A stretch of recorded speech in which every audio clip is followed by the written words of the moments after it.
nag-uusap sila, gano'n. Tapos tago-tago ni mama yung picture nila, ang dalawa. Nung pinansin ko, tapos palagi sila.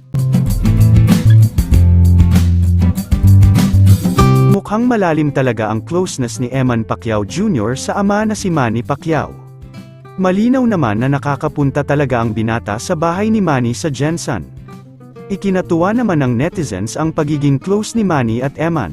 Hindi naman maiwasan ng publiko na intrigahin si Jinky sa napapabalitang anak sa labas ni Manny kay Joanna Bacosa na isa na ngayong professional boxer.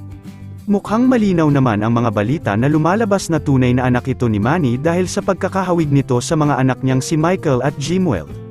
Ayon sa balita, wala raw kaso na makipag-close si Manny kay Eman dahil may karapatan din naman raw ito dahil anak siya ng pambansang kamao. Paniguradong proud na proud si Manny kay Eman dahil tatahakin nito ang larangan ng boxing industry. Makikita sa mga larawan na palaging nag-aakbayan ang dalawa at kapansin-pansin din na sweet si Eman kay Manny na ikinatuwa ng publiko. Makikita sa mga larawan ng bata na gwapo ito at natural look na namana raw kay Manny Pacquiao noong ito ay binata pa. Sa mga nakakakilala kay Manny ganito raw noon ang mukha ni Manny noong siya ay nagsisimula pa lang sa pagiging professional boxer.